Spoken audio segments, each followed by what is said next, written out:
Salut à tous, bienvenue dans cette nouvelle vidéo. Malgré aucune officialisation d'un départ de Mbappé ou d'une arrivée au Real Madrid, confirmation de tous les côtés, Mbappé a bien annoncé son départ du PSG à Nasser Al-Khelaifi. Son passage à Paris touche à sa fin. Donc Mbappé a décidé de quitter le Paris Saint-Germain, il partira comme agent libre. Le Real Madrid est sa destination la plus probable et apparemment le Real Madrid fait tout ce qui est possible pour attirer Mbappé le plus rapidement possible et en faire le salaire le plus haut de l'histoire du club. Donc on verra comment ça se passera. Du côté du Paris Saint-Germain, Lille pourrait être contraint d'accepter un départ de Lenny Yoro qui n'a plus qu'un an de contrat. Paris n'est pas le seul sur ce dossier. Le Real Madrid et Manchester United pressent également pour le défenseur français. Cependant, Jorge Mendes, l'agent de Lenny Yoro, paraît plus proche du Paris Saint-Germain que des deux autres clubs à l'heure actuelle. Alors, pour Luis Campos, certes, Luis Campos a communiqué son choix de rester au Paris Saint-Germain, mais le départ de Kylian Mbappé serait un échec pour lui, si jamais Mbappé s'en va. Et les propriétaires qatariens n'aiment pas beaucoup les échecs. Demandez à Monsieur Leonardo, demandez à Monsieur Kluivert, demandez à Monsieur Létang, etc. Alors Victor Osimhen est la priorité du PSG pour remplacer Mbappé. Il n'est pas contre un retour en Ligue 1. Donc ça, c'est la première chose. La deuxième chose qu'on voulait aussi signaler du côté du Paris Saint-Germain, c'est que le PSG a bel et bien un œil sur Rafael Leao, l'attaquant portugais de l'AC Milan, séduit les dirigeants parisiens qui estiment qu'abondance de biens ne nuirait pas nécessairement à l'effectif. Gavi aussi au milieu de terrain fait partie de la shortlist du Paris Saint-Germain pour cet été. On rappelle que le joueur possède une clause libératoire de 1 milliard d'euros, mais elle ne sera pas élevée, très clairement. Elle ne sera pas, elle ne sera pas levée parce que 1 milliard, personne ne peut acheter ça. Mais le PSG est bien intéressé par Gavi pour cet été. Son profil est apprécié par Luis Enrique et Nasser Al-Khelaifi. À voir si le joueur serait ouvert à l'idée de quitter le FC Barcelone. Le Barça le considère comme invendable, intransférable. Mais la situation catastrophique financière du club catalan pourrait compliquer cette position. Donc le PSG va tenter de renforcer son milieu de terrain et sa défense en plus de son attaque cet été. 3 noms sont évoqués pour le milieu de terrain. Gavi du FC Barcelone, Bernardo Silva, retour de l'intérêt, Bruno Guimaraes, nouvel essai. Le départ de Kylian Mbappé permet d'économiser 200 millions d'euros de brut salaire par an, sans compter les modalités de son départ qui restent à être fixées, s'il y a départ bien sûr, comme le versement au Paris Saint-Germain d'une partie ou de la totalité de sa prime à la signature du Real Madrid. Donc ça, c'est la première chose. Intérêt du PSG pour Victor Osimhen. Bernardo Silva aussi. Bernardo Silva est ciblé avec ardeur par Paris. L'intérêt est réciproque, d'autant que le milieu portugais dispose d'une clause libératoire assez basse de 56 millions d'euros. Donc ce serait intéressant pour le Paris Saint-Germain. Le PSG est intéressé par Mathys de Ligt aussi. Donc voilà, il y a beaucoup de pistes. Xavi Simons aussi, qui apparemment est prêté au Paris Saint-Germain 18 mois et non 1 an. Donc ça va être aussi intéressant de voir ça du côté du Paris Saint-Germain. Donc il y a beaucoup d'informations. Apparemment, si Mbappé s'en va, vu que Modric pourrait quitter le Real Madrid, Mbappé pourrait porter le numéro 10 au Real Madrid.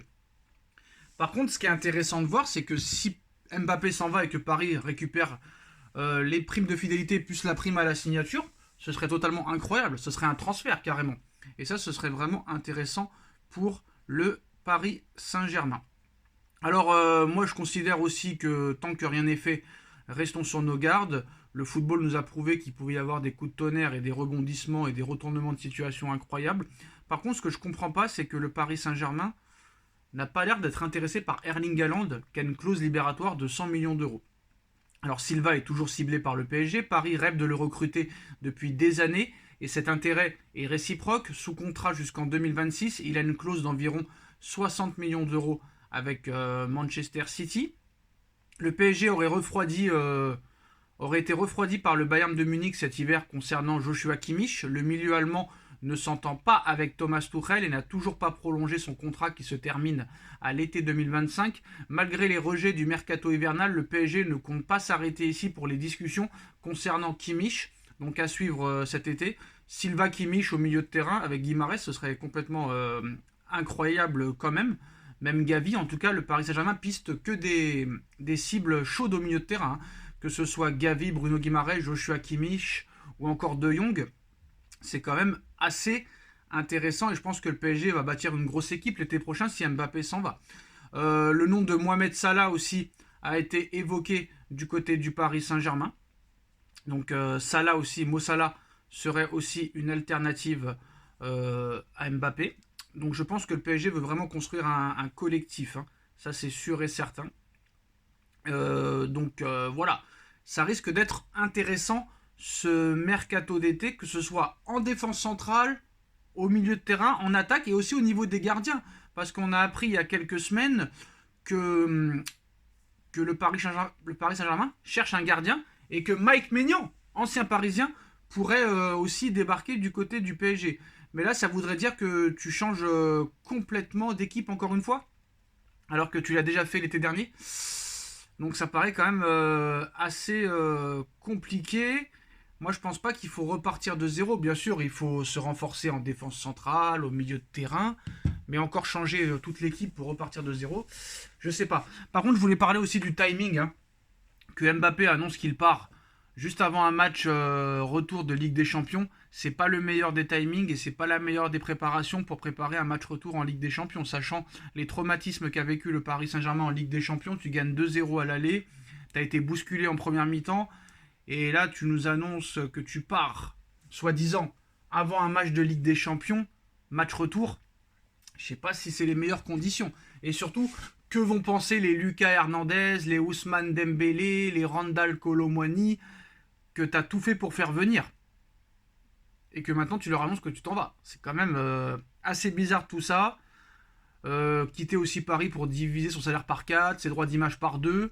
Et là, en plus de ça, c'est incroyable. Non seulement il va diviser son salaire par 4, laisser de côté ses primes de fidélité, donner peut-être la totalité ou une partie de sa prime à la signature au Paris Saint-Germain, descendre de moitié ses droits d'image, c'est quand même assez incroyable. Ce serait le seul joueur quand même qui aurait décidé de mettre l'argent de côté et peut-être rentrer dans l'histoire. Parce que non seulement au Real, il rentrera jamais dans l'histoire, il va diviser son salaire par 4, ses droits d'image par 2, pas de prime de fidélité. Bon, je sais pas comment il va négocier ça, Pérez, mais ça risque d'être intéressant à voir. Voilà les postos, dites-moi en commentaire ce que vous en pensez, on like, on partage, on commente, on s'abonne, on se retrouve très vite pour une nouvelle vidéo. Tchuss.